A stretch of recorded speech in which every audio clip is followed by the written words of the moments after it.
Good afternoon, I'm Mary Cornish with this Franciscan Beat news brief. Here are your headlines for Friday, April 24th, 2026. In local news, this morning there was a house fire in Marshall County, West Virginia. Several fire departments and emergency crews arrived on the scene and were able to put out the fire. Residents and pets were able to get out safely, though the building was unable to be recovered. According to WTOV9, quote, during suppression efforts, an explosion occurred inside the structure, forcing crews to immediately shift from an offensive interior operation to a defensive strategy for firefighter safety.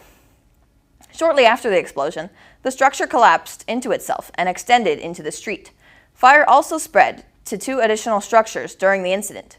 Crews were able to quickly contain and extinguish the fire in one exposure, preventing any damage to that structure. One resident and one firefighter were injured in the fire with burns and were transported to local hospitals. End quote. The 2026 NFL Draft is taking place in Pittsburgh, Pennsylvania this year. The three-day event began yesterday, Thursday, at 8 p.m. with the first round and will be followed by rounds 2 and 3 today and rounds 3 through 7 on Saturday. Coverage on this event is available on NFL Network, ESPN, ABC, and streaming services. In national news, according to AP News, a violent tornado tore through the town of Enid in Oklahoma. Today, families began cleaning up after the tornado caused damage to over 40 homes and light damage to a nearby Air Force base.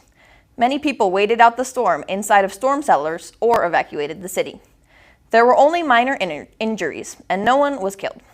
Neighboring counties also reported some flooded roads and building damage. The National Weather Service office in Norman, Oklahoma, sent out 2 crews today to do damage surveys related to 6 potential tornadoes in the Enid and Brahman areas of north-central Oklahoma. Meteorologist John Pike said. According to the Weather Service, more storms are possible tonight across south-central and southeast Oklahoma. President Donald Trump is sending his envoys Steve Witkoff and Jared Kushner to Pakistan to meet with Iran's foreign minister Abbas Araghchi, as officials in the South Asian nation pushed to revive ceasefire talks between the U.S. and Iran.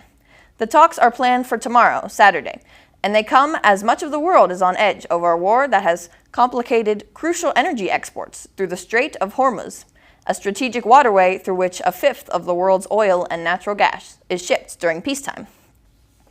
Araghchi arrived to Pakistan's capital, Islamabad, late Friday. He had written on social media that he was traveling to Pakistan on a trip focused on, quote, bilateral matters and regional developments, end quote. Pakistan has been trying to get U.S. and Iranian officials back to the table after Trump this week announced an indefinite extension of the ceasefire with Iran, honoring Islamabad's request for more time for diplomatic outreach. And now for this week's weather. Today is sunny with a high of 82 degrees and a low of 61 with a 4% chance of rain.